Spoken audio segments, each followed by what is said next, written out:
पहले मिफ्ता इस्माइल साहब ने मईशत को बचा दिया, वो फायर हो गए।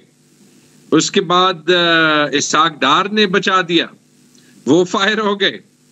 उसके बाद काकड़ ने जो है वो बचा दिया, उस पे भी जो है वो गंदम का इल्जाम इन्होंने लगा दिया। अभी औरंगजेब साहब बचा रहे हैं और आज उसको एकनेक की चेयरमैनशिप से मेरे ख्याल में तारीख में पहली बार हटा के प्राइम मिनिस्टर को एकनेक का चेयरमैन बना दिया। बाकी इतनी जबरदस्त तरीके से अवाम को रिलीफ दे रहे हैं कि आज ही जो पता चला है कि बिजली के दाम 20% और महंगे हुए और जो जिस तरीके से इन्होंने सैलरीड क्लासेस पे टैक्सेस लगाए हैं, मैं डिफेंड करने के लिए तैयार होता, लेकिन मैं आपको 2 नंबर कह दूं और वो आपको इनके रिफॉर्म का एपेटाइट भी बता देगा।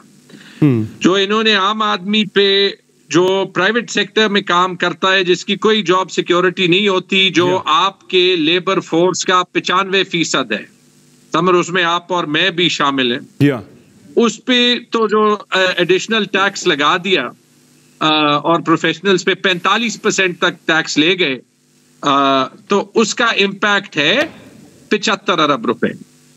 75 अरब रुपए की इन्होंने अपने आप को स्कीमें दी हैं और इतना कम हुकूमत का खर्चा कम करने के बजाय सिर्फ जो पे और पेंशन की इंक्रीज है ना, जो सेंटर सेट करती है और सारे सूबे फॉलो करते हैं, उस 75 अरब रुपए के बरक्स उसका इंपैक्ट होगा 1500 अरब रुपए। तो ये हम जो है वो एक्सपेंडिचर कंट्रोल कर रहे हैं और इकोनॉमी को ठीक कर रहे हैं। बातें ठीक लगती हैं, लेकिन वो कहते हैं ना, जब आपके पास कुछ होता नहीं है तो फिर आप दूसरे पे जो है वो भोंडे अटैक्स करते हैं। तो वो तो ये करते जाएंगे, लेकिन उससे हकीकत नहीं बदलेगी। 17 सीटें जीते थे, अगली बार 7 भी नहीं जीतेंगे। अच्छा तैमूर साहब, मुझे एक मुख्तसर ब्रेक लेनी है। ब्रेक से